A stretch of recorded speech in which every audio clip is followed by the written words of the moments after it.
اللهم صل على سيدنا محمد وعلى آل سيدنا محمد. أعوذ بالله من الشيطان الرجيم. بسم الله الرحمن الرحيم.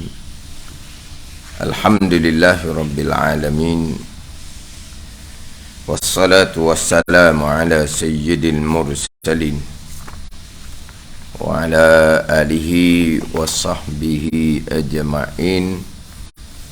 Rabbi syarah li sadri wa yassir li amri wahlul 'uqdatam min lisani yafqahu qawli. Subhanaka la ilma lana illa ma 'allamtana innaka antal alimul hakim.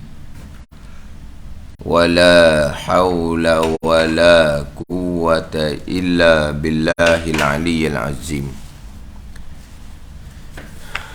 Kitab Hidayatus Sibyan, muka surat 14. Muka surat 14, baris yang ke-9 daripada bawah. Baris yang ke-9 daripada bawah. Qala al-muallifu rahimahullahu ta'ala wa nafa'ana bi'ulumihi amin. Faslun, ini suatu ceraian. Bermula sembahyang fardu yang 5 waktu,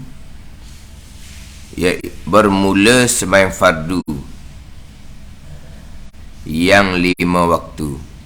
Mana? Iaitu sembahyang fardu yang 5 waktu, Zuhur dan Asar dan Maghrib dan Isya dan Subuh.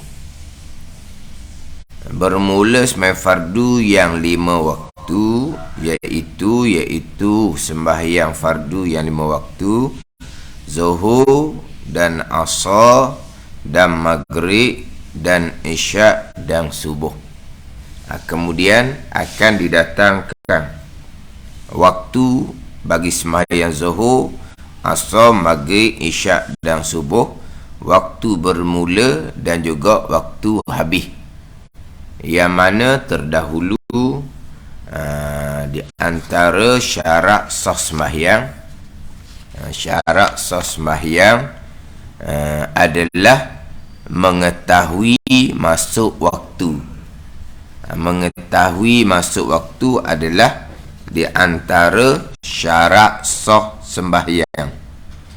Mengetahui masuk waktu adalah syarat sah sembahyang. Jadi sekarang nak bicara hak berkaitan dengan waktu bagi sembahyang yang 5 waktu yang kefarduan ke atas kita.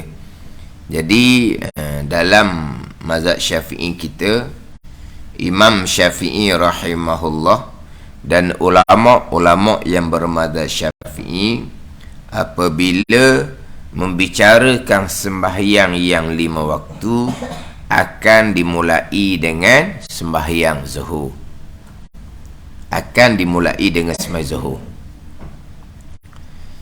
Biasa kadang-kadang kitab dia mulai dengan sembahyang subuh, tetapi Imam Syafi'i rahimahullah dan juga ulama-ulama yang bermazhab Syafi'i memulai susunan sembahyang dengan sembahyang Zuhur.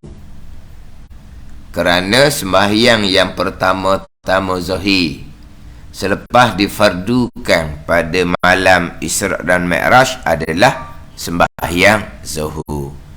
Walaupun Nabi SAW kembali ke Mekah daripada Isra' dan Mi'raj sebelum daripada subuh, tetapi Nabi sembahyang yang pertama, sembahyang yang zahir yang pertama adalah pada waktu Zuhur. Yang mana pada waktu Zuhur barulah Jibril alaihi salam datang ajar akan Nabi sallallahu alaihi wasallam akan kaifiah sembahyang. Jadi subuh tu Jibril alaihi salam belum lagi datang ajar. Walaupun Nabi sampai ke Mekah sebelum daripada subuh. Jadi hikmahnya besar tu. Yang mana Nabi SAW walaupun Nabi SAW tengok macam mana ibadah malaikat 7 langit, malaikat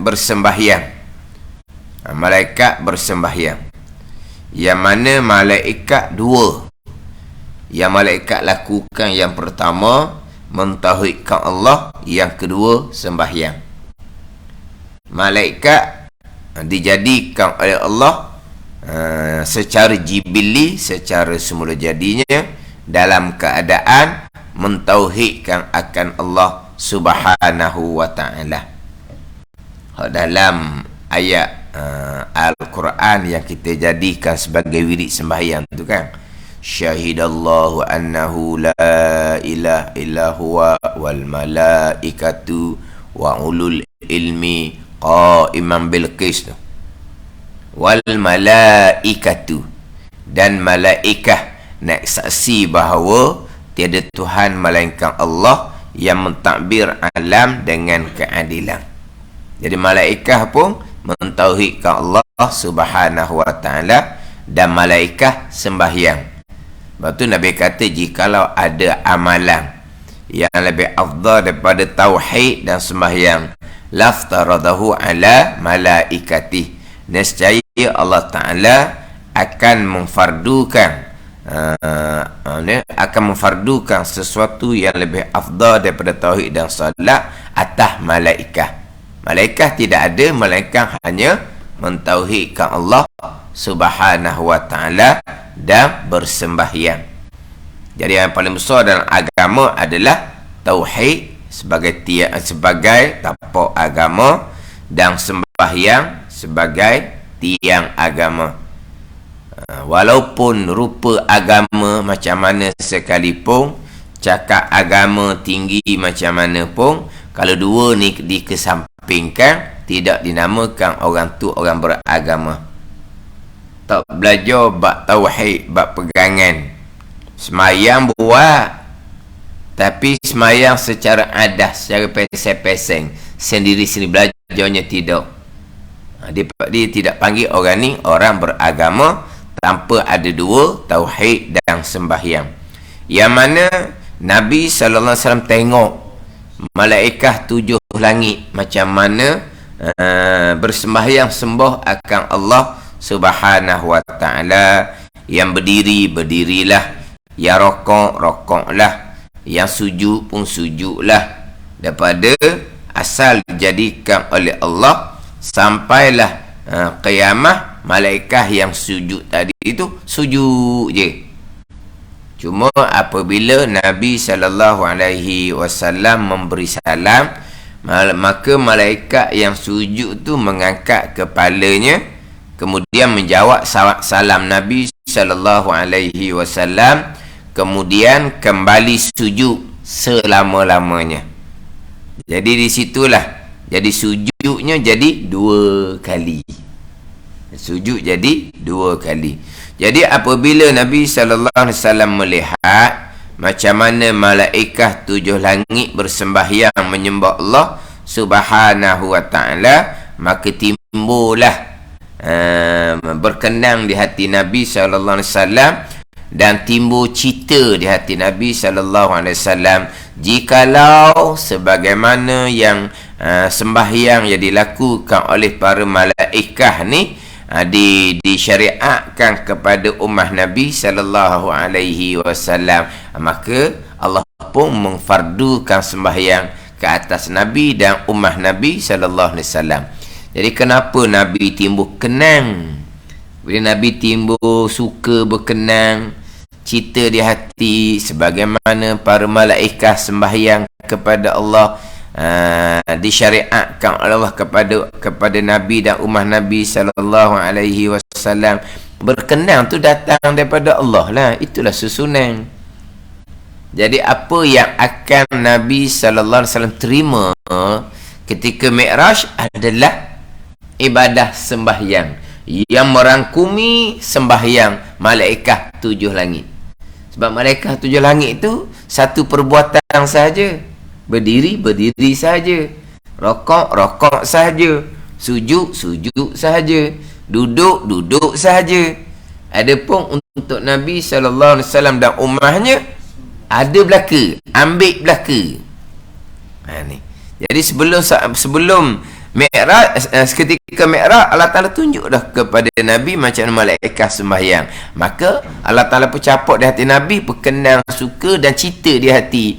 Hak ibadah malaikat tujuh langit ni disyariatkan kepada Nabi dan ummah Nabi sallallahu alaihi wasallam. Jadi sekira-kira Nabi tengok dah jugalah cara sembahyang. Tapi sampai masa nak sembahyang, kena ada guru yang ajar. Tu mari Jibril AS mari ajar. Bila Jibril AS mari ajar? Di waktu zuhur, bukan di waktu subuh. Kenapa Jibril tak mari ajar di waktu subuh? Walahal Nabi kembali ke Mekah sebelum subuh. Kenapa waktu subuh Jibril AS tak mari ajar? Mengantuk tau. Letih lah bawa Nabi sampai ke Sidratul Muntaha tu. Letih lah Jibril AS tu. Lepas tu dah mari subuh tu. Lepas tu Jibril AS mari waktu zuhur. Jadi hikmah dia cukup besar. Makna Nabi nak semayang, ada guru Jibril AS. Kita nak semayang, siapa guru kita? Kitab mana yang menjadi panduan kepada kita? Kita tengok orang tua-tua buat. Hebat kita. Hebat semayang kita. Padahal tengok orang tua-tua buat gitu je. Mana hebatlah kitanya. Nabi nak semayang, tunggu Jibril datang, hari ajar. Subuh Jibril tak datang lagi, zuhur baru Jibril datang. Barulah zuhur bermulanya sembahyang. Dan setelah menyatakan memang apabila difardukan sembahyang, maka sembahyang itu memang difardukan oleh Allah bermula pada waktu zuhur. Jadi kalau kita kira kembali ke Mekah sebelum daripada subuh, tapi subuhnya tidak datang aja, zuhur baru datang aja. Nak sembahyang kena belajar. Ini tiang agama. Jangan mudah-mudah letak boleh sembahyang tu pandailah. Tu dah betul sangat-sangat. Ni banyak orang cakap gitu. Orang mengajar pun cakap gitu. Orang-orang biasa ni pun ada cakap gitu. Kalau tak pandai tak akan boleh semayang. Boleh semayang tu sebab kita tahu semayang ada berapa rakaat. Tahu setakat tu. Tahu rukun 13. Tapi tahu setakat tu je. Tiang agama tahu setakat tu saja. Kalau semayang maka pandailah macam nak khalaq birrafiq, semayang di hadapan Nabi sallallahu alaihi wasallam 3 kali, tapi Nabi bersabda kamu belum sembahyang. Kamu belum sembahyang. 3 kali khalaq birrafiq semayang di hadapan Nabi. Nabi berkata kamu belum sembahyang. Kalau pakai ayat tadi semayang maka pandai, khalaq birrafiq semayang dah, maka pandailah. Dah. Nak pandai kena belajar. Maknanya Nabi nak sembahyang, Jibril AS mari ajar di waktu zuhur, barulah Nabi mula sembahyang. Nabi mari ajar selama 2 hari. Hari pertama Nabi datang ajar sembahyang di awal waktu, dan hari yang kedua Nabi Jibril AS datang ajar Nabi SAW dan para sahabat dengan sembahyang adalah di hujung waktu. Kemudian waktu tu bermula daripada hari yang pertama dan berakhir pada hari yang kedua. Waktu bermula daripada hari yang pertama, kemudian berakhirnya daripada hari yang kedua. Jadi hari pertama semayang di awal waktu, hari yang kedua semayang di akhir waktu.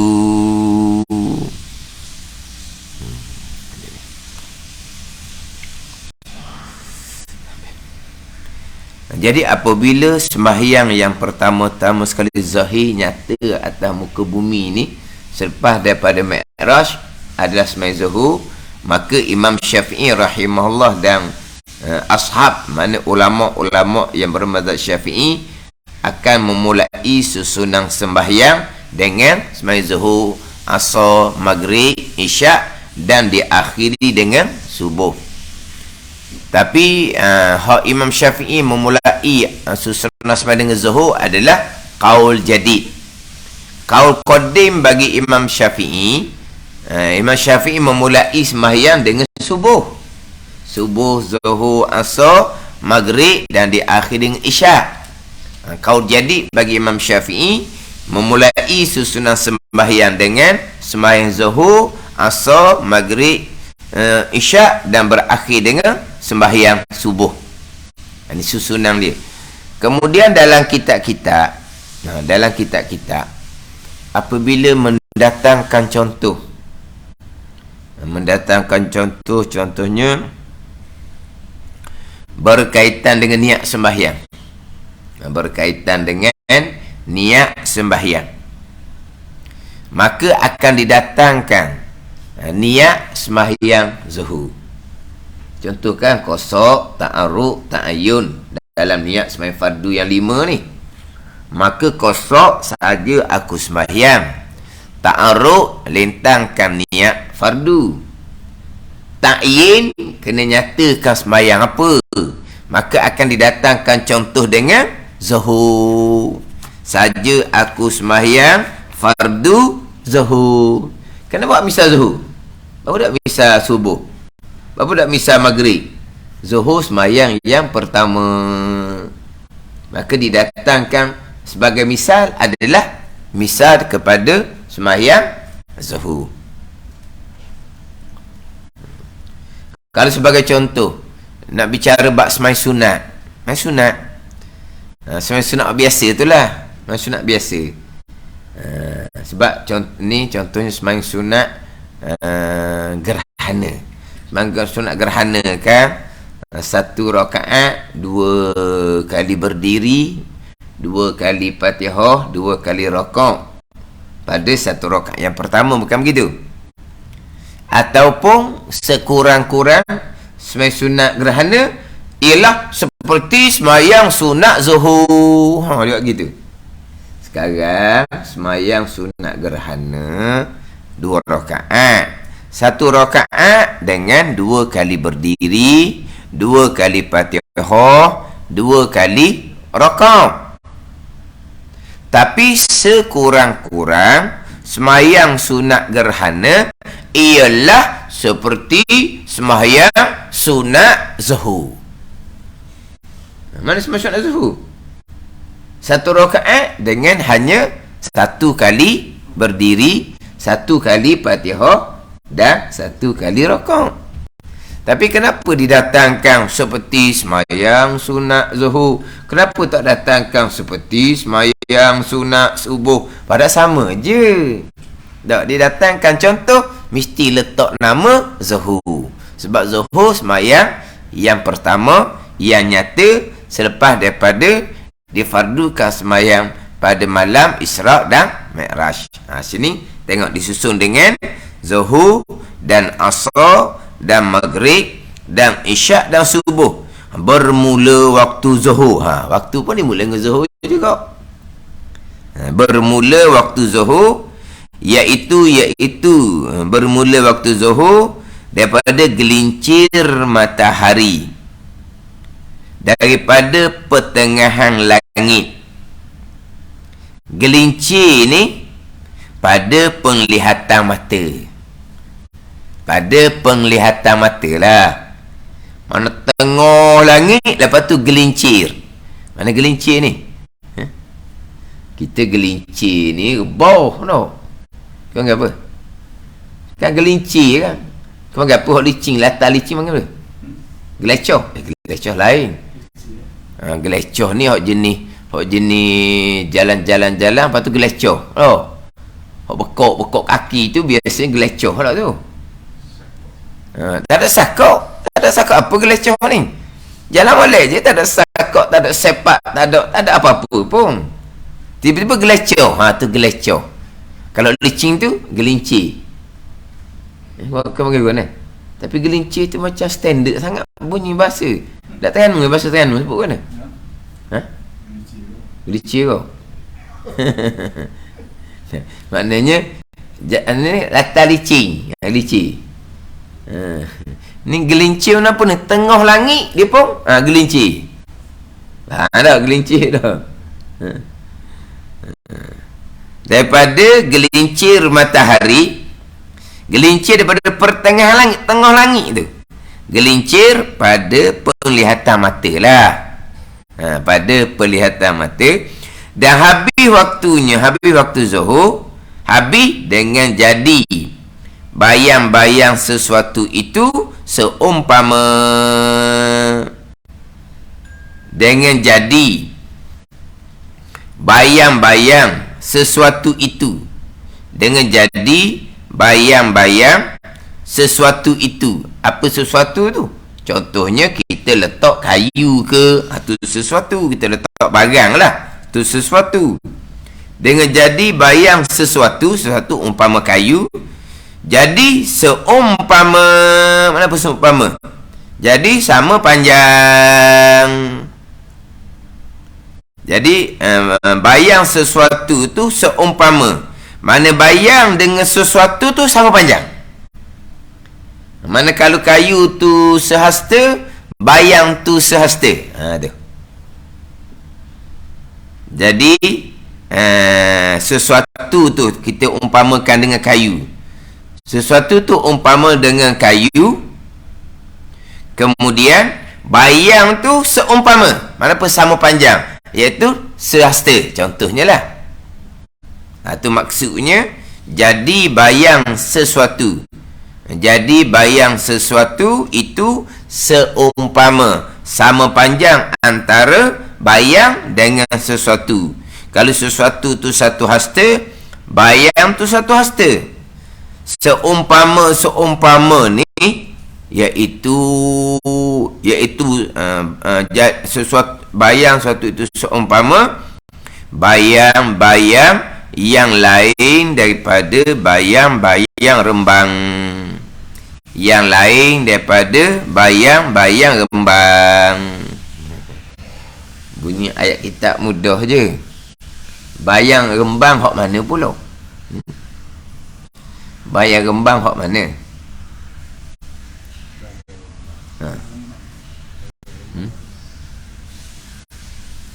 Dipanggil bayang zil istiwa dipanggil. Ataupun bayang zawal. Dipanggil bayang zawal. Ataupun dipanggil bayang istiwa dipanggil. Bayang istiwa. Bayang istiwa ni, kita ni duduk di garisan apa? Katulistiwa ke apa? Garisan katulistiwa. Jadi tempat kita duduk ni, matahari bukan jalan atas kepala kita. Matahari bukan jalan atas kepala kita. Maknanya kalau kita duduk sini, matahari jalan sini. Ada ni. Bukan atas kepala. Jadi apabila matahari tengah langit, kalau ke tengah, maka kita ni ataupun sesuatu yang kita letak nak ukur bayang tu, dia tak ada bayang lah sepatutnya. Ada ni. Tapi oleh kerana matahari jalan gini, jadi walaupun matahari tu duduk tengah langit, makna di kita ataupun di sesuatu yang kita pacak ni akan ada. Itu dipanggil bayang istiwa. Dipanggil bayang istiwa. Jadi kalau kata bayang tu seumpama sama panjang, maka berakhirlah waktu zuhur. Lain daripada bayang tu. Kalau ada bayang istiwa tu kena capur lah. Capur ke tolok panggil? Capur lah. Kalau bayang istiwa tu sejekar, itu contohnya. Maka hak bayang hak kata seumpama sama dengan sesuatu tu kena tambah dah cekar. Dapat jekar dah. Kalau benda tu sehasta, kalau kayu tu sesuatu tu sehasta, bayang istiwa tu ada dalam 4 jari. Tak, 3-4 jari lah bayang istiwa tu. Maka bila bayang tu jadi sama panjang, maka kalau betul-betul sama panjang, dah habis ke betul Zuhur? Sebab dia kena campur dengan bayang istiwa. Mana kalau kata 3 jari ke 4 jari ke, kena tambah sikit lagi. Biar bayang tu sama sehasta, dan bayang tu biar kena sapa sehasta 4 jari. Barulah berakhirnya waktu Zuhur.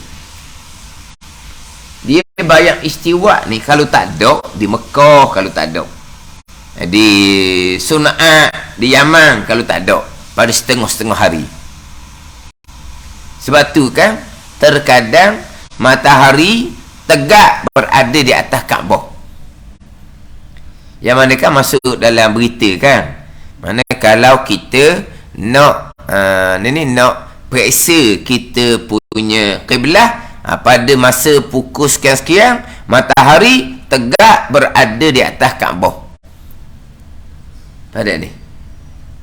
Jadi bila matahari tegak begitu, maka ketika matahari berada di tengah langit, tidak ada bayang langsung. Tak ada bayang istiwa, tak ada. Bayang istiwa tak ada. Ada tempat kita ada bayang istiwa. Sebab matahari memang bukan berjalan di atas kepala kita, bukan. Jadi kena kena capur, ketolok gitu, nak capur panggil dah. Iaitu bayang-bayang yang kata seumpama tu yang lain daripada bayang-bayang rembang. Bayang-bayang rembang dipanggil. Ni bayang istiwa tu lah. Maknanya kalau ada bayang rembang, bayang istiwa tu ada 4 jari ke, daripada barang satu hasta, kena tunggu bayang tu satu hasta 4 jari, barulah berakhirnya waktu Zuhur. Cuma di sini tak sebut lah, dia hanya sebut, tidak sebut bab bayang. Bermulanya waktu Zuhur daripada gelincir matahari. Gelincir matahari ni kita tengok pada bayang.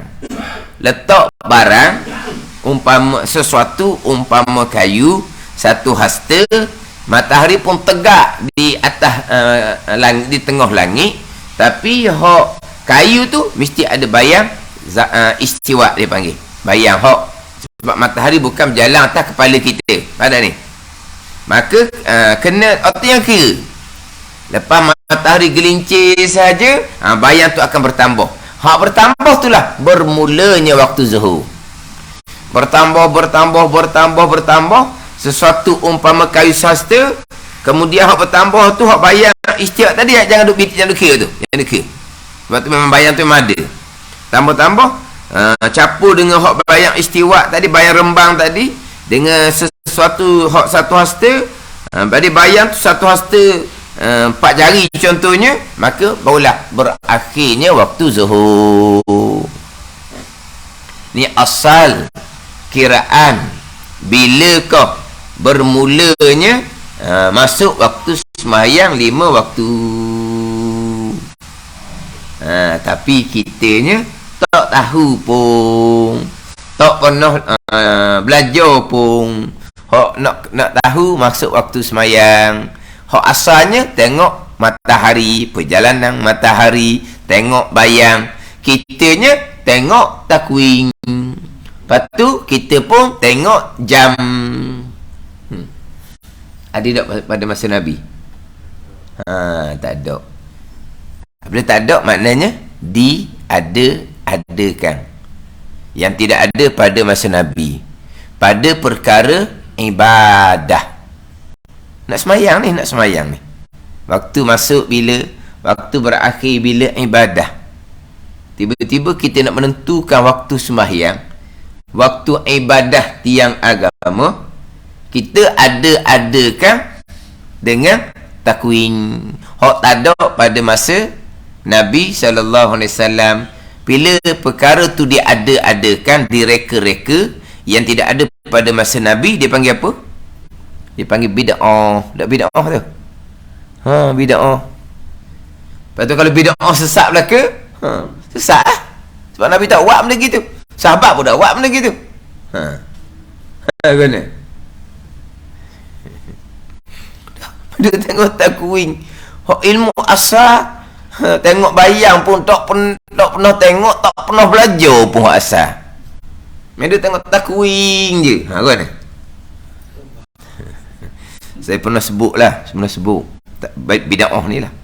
Tak tahulah macam mana, tapi bukan orang yang ada dalam tempat tu, orang yang lalu-lalu barangkali.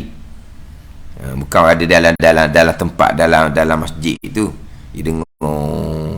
Tapi orang perempuan, dia telefon pejabat mufti masa tu.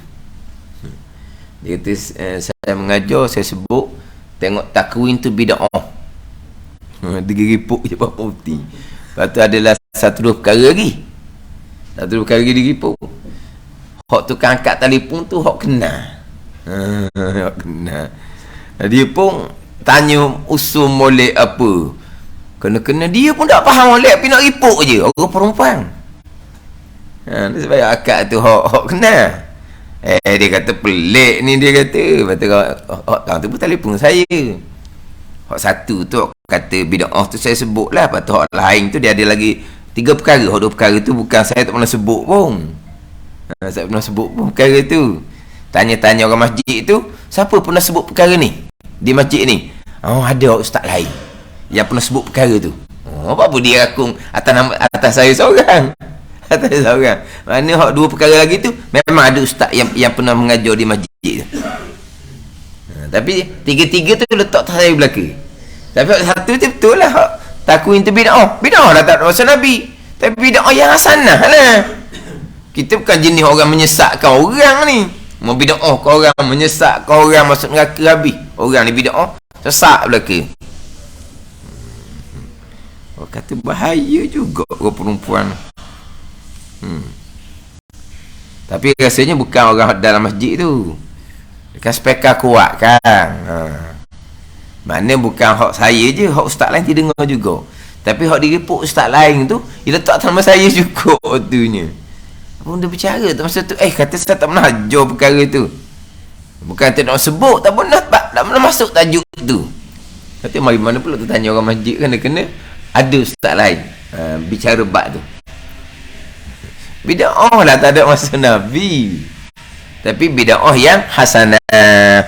Bid'ah belaka ni tulis-tulis kitab. Mana masa Nabi tulis kitab? Quran pun tak tulis masa Nabi. Kitab pun tak tulis, bid'ah lah. Bid'ah bukan bid'ah perkara agama, bid'ah perkara dunia. Takwin tu perkara agama lah, untuk menentukan masuk waktu semayang dan berakhir waktu semayang. Bid'ah hasanah. Mana ada, semua orang tengok takwin belakanya. Semua orang tengok takwin belaka. Cuma nak saya sendel mana ni? Selik. Seliknya ada tak masa Nabi. Hok tengok takwin ni. Pakai ilmu palak pula tu. Ilmu palak tu.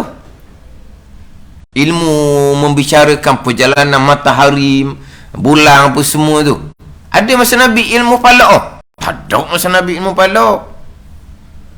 Pada ni. Tapi kita nak menentukan waktu semayang, ilmu palak tak ada masa Nabi ilmu palak. Bid'ah belaka tu. Nak menentukan bilakah bermulanya 1 Ramadan, 1 Syawal, 1 Zulhijjah, dengan ilmu palak. Walaupun ditengok juga anak bulan, tapi sebenarnya tengok anak bulan tu sebagai hak sunnah asal. Tengok anak bulan. Tapi walaupun mereka tengok anak bulan pun, mereka lebih kepada palak. Ada ni? Mereka lebih kepada palak. Palak. Tapi hak sunnah asal, tengok anak bulan, masih lagi diamalkan. Itu timbul ru'yah dan hisab. Ru'yah, hak tu hak perintah Nabi. Sumu li ru'yatihi. Nabi kata, berpuasalah kamu kerana apabila nampak anak bulan Ramadan. Waktu ru'yah asal sunnah Nabi, perintah Nabi. Tapi kita pakai dengan hisab, dengan ilmu palak. Itu ilmu yang baru yang tak ada pada masa Nabi, hak dipanggil bid'ah. Hak dipanggil bid'ah. Jadi kita nak menentukan sembahyang, nak menentukan Ramadan, nak menentukan raya haji, nak menentukan raya haji, nak menentukan bila hari Arafah, bila hari 10 Zulhijjah. Sebab apa? Sebab nak melakukan ibadah penyembelihan, penentuan harinya adalah dengan palak, dengan hisab. Semua tu tak ada pada masa Nabi sallallahu alaihi wasallam. Tu kata bid'ah tu. Jadi bid'ah yang hasanah. Faham macam mana tak tahulah. Dia kata saya dakwi pakai takwin sebab bid'ah. Kalau kata takwin bid'ah memang saya kata. Tapi tak beri pakai takwin, saya tak kata gitu, tak pernah sabar kata. Saya pun tengok takwin juga, tak ada tengok bayang-bayang nak sembahyang pacok kayu atas tanah, tak pernahnya.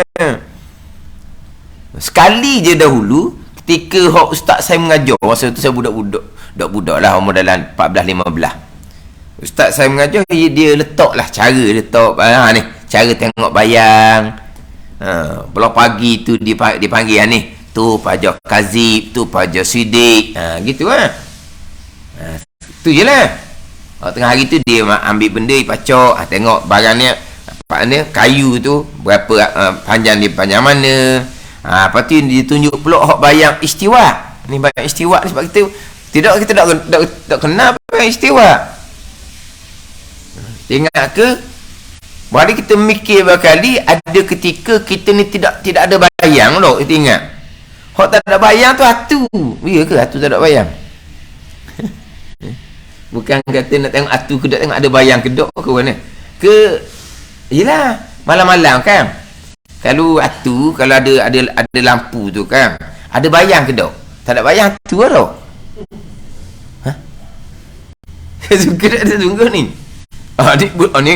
Ni bukan bayang matahari, ni bayang lampu malam-malam kan. Mana dia kata kalau tengok tu, kalau tak ada bayang lagi tu apa? Hantu.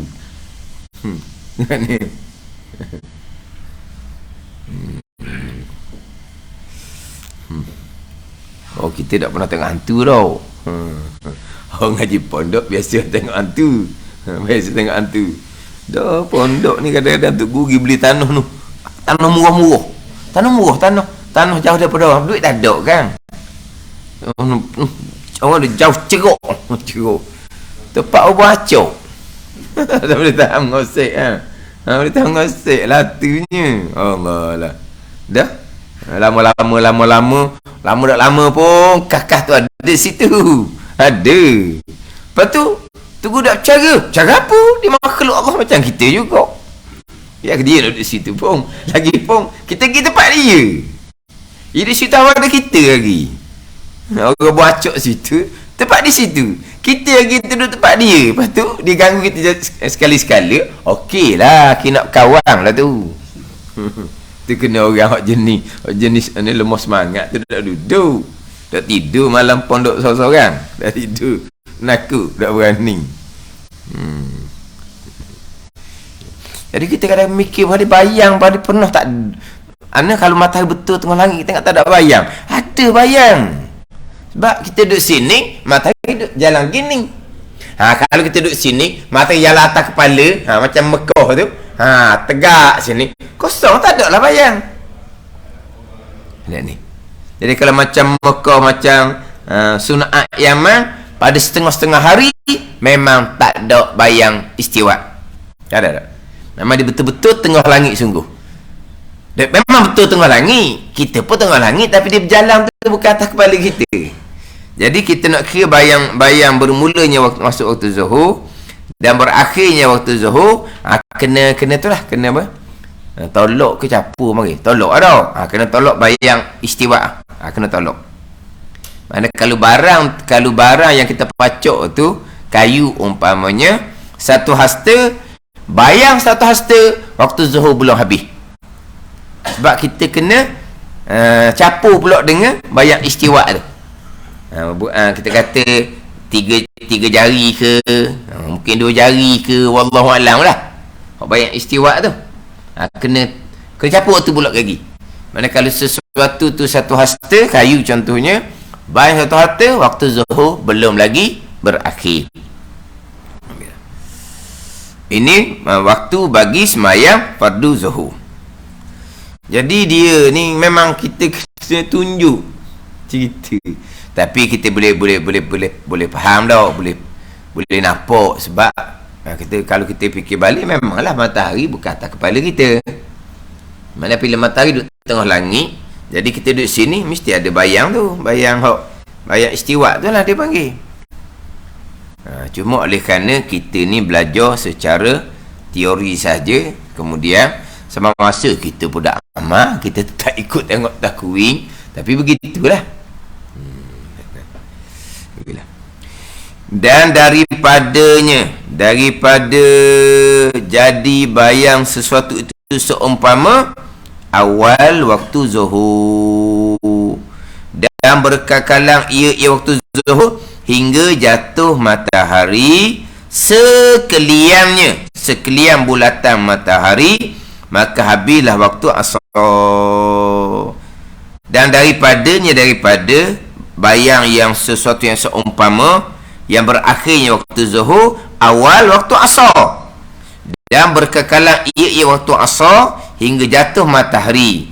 Jatuh matahari ni ghurub, tenggelam matahari. Jatuh tu tenggelam matahari sekalian bulatan matahari, sekalian jirim matahari, maka habislah waktu asar.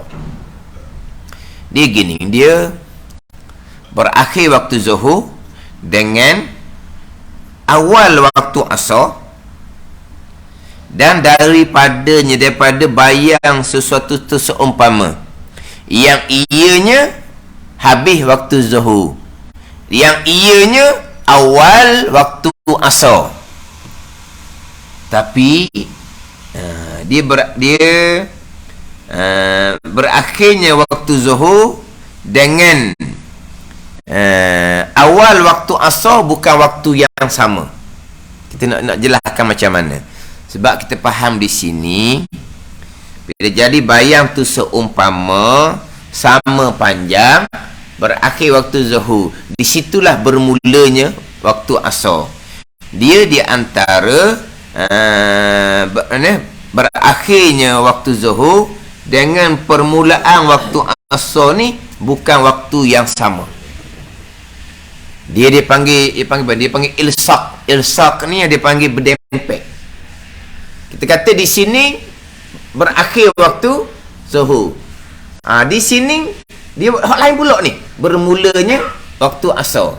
Apa? Berdempet. Bukan kata ninglah akhir waktu zuhur, ninglah awal asar. Bukan. Dia panggil ilsaq ni, dia panggil dempet. Waktu yang lain-lain. Tapi saat tu beberapa second gitu je. Tapi bukan sama. Bukan kata berakhirnya zuhur di situlah bermulanya asar, tidak. Maknanya berakhir zuhur dan bermula asar. Dia panggil apa ni? Dia panggil ilsaq ni, dia panggil berdempet. Bukan satu waktu. Kita ni waktu zuhur. Waktu zuhur habis. Ni waktu asar bermula. Waktu asar dia lain pula ni bermula ni. Bukan kata di tempat yang sama berakhir zuhur, bukan. Faham tak? Dia panggil apa? Ilsaq ni mana? Dempet. Sambung. Tapi bukan waktu yang sama. Bukan kata berakhir waktu zuhur, bermula waktu asar ni senggang. Ada. Kalau senggang ni subuh dengan zuhur, berakhir waktu subuh. Lepas tu bila bermula waktu zuhur, lambat itu senggang. Adapun antara berakhirnya waktu zuhur dengan bermulanya waktu asar, dia depek. Tapi adakah saat yang sama berakhir zuhur dengan bermula asar? Ada. Di saat yang lain. Tapi dipanggil berdempet. Berdempet. Tapi berdempet. Mana rapat lah. Rapat. Rapat antara berakhir zuhur dengan bermula asar. Di rapat. Tapi adakah waktu yang sama? Tidak.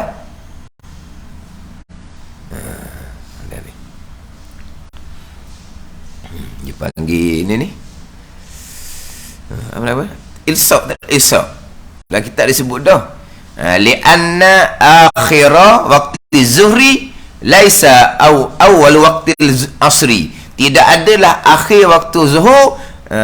Sesungguhnya berakhirnya waktu zuhur bukanlah bermulanya awal asar. Tetapi dia sambung. Dia panggil dempet, sambung. Pada ni.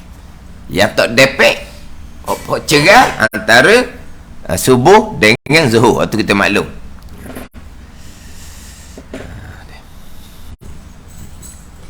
Tapi kalau kita cerita cara mudah, macam sinilah. Tapi sini Maulid dah kata, daripada, bukan dibayang seumpama tu, daripada berakhirnya waktu zuhur, awal waktu asar, dan berkekalan ia waktu asar hingga jatuh matahari. Jatuh ni tenggelam matahari. Kita ada 3. Yang pertama, terbit matahari, kita panggil syuruk, waktu Isra' tu. Terbit matahari, kemudian matahari tengah langit. Bila tengah langit, matahari pun zawal, gelincir. Kemudian ghurub, tenggelam. Pada ni dia syuruk waktu Isra' tu. Terbit matahari, duduk di tengah langit matahari, zawal, gelincir. Kemudian sampai di hujung langit tu, dia ghurub, mana apa? Tenggelam. Tenggelam. Tapi berakhirnya waktu zuhur, kemudian berdempet dengan bermulanya waktu maghrib adalah apabila tenggelam sekalian bulatan matahari, sekalian jirim matahari. Mana kalau tenggelam separuh, waktu asar belum berakhir, waktu maghrib belum masuk. Dia tenggelam sekalian bulatan matahari, barulah berakhirnya waktu asar. Dia berbeza dengan berakhirnya waktu subuh. Berakhirnya waktu subuh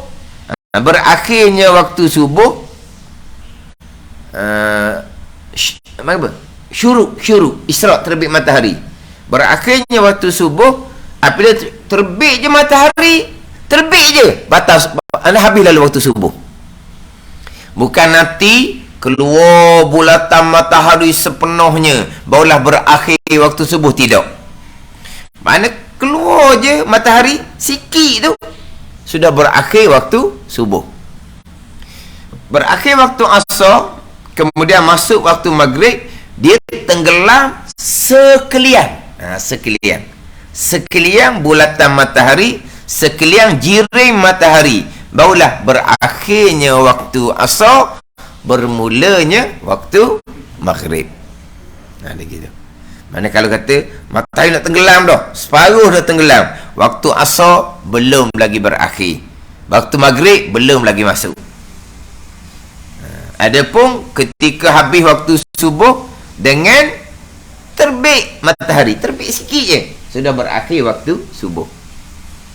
Berakhir waktu asar, tenggelam matahari, bukan tenggelam satu juzuk matahari, tenggelam sekalian bulatan jirim matahari, barulah berakhirnya waktu asar, kemudian masuklah waktu maghrib. Macam mana kita ni bicara ilmu, hak kita amal, tapi amal kitanya bermula masuk waktu, berakhirnya waktu semailing waktu ni hanya dengan tengok takwim sahaja. Pun kadang-kadang tak tulis ke takwim pun. Sebab apa? Sebab semayang tu tengah sok dah tengah sok dah. Zuhur masuk ke berapa Tak saudara tanyalah, pukul 2 dah. Mana? Subuh masa tak lagi. Nak setengah tanya subuh apa lagi? Jadi tak tu mana? Orang hok nak penting ke waktu semayang ni, orang yang berjemaah. Terutama sekali tu bila hok nak azan nak bang tu. Mereka penting sangatnya. Nak azan nak bang tu, waktu masuk. Kita hok jenis jaga awal waktu, penting lah. Bila kau hari ni pukul berapa masuk waktu? Kalau hok jenis semayang tengah semua tu kau. Tak kira waktu dah. Dah pukul 6. Asal tak lagi? Pukul 6 tak tanya lah asal tak lagi apanya. Nak gelak dahnya. Jadi hak ni hak asal ni. Hak waktu semayang bermula dan waktu semayang berakhir. Dan daripada jatuh matahari sekaliannya, yang mana habislah waktu asar, awal waktu maghrib, dan berkekalan ia waktu maghrib hingga hilang sopok yang merah sebelum matahari jatuh. Dia timbul khilaf ulama adalah bilakah berakhirnya waktu maghrib. Bilakah berakhirnya waktu maghrib, sama ada hilang sopok merah ataupun hilang sopok kuning ataupun hilang sopok putih. Sopok ni tak tahulah, ini bahasa kita lah. Apabila matahari tenggelam, cahaya matahari itu jadi merah kaki langit. Hilang warna merah, dia jadi warna kuning. Hilang warna kuning, dia jadi warna putih, warna cerah tu.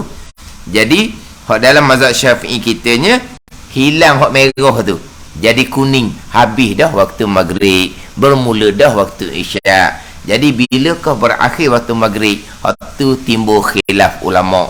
Bukan ada pandangan ulama menyatakan berakhirnya waktu maghrib bukan hilang sopok merah, tetapi berakhirnya waktu maghrib selepas berlalu waktu semayang 5 rakaat ataupun 7 rakaat. Sekejap saja waktu maghrib.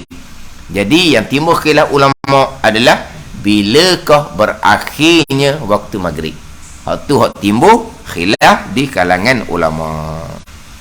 Wallahu a'lam. Bismillahirrahmanirrahim. Alhamdulillahirabbil alamin.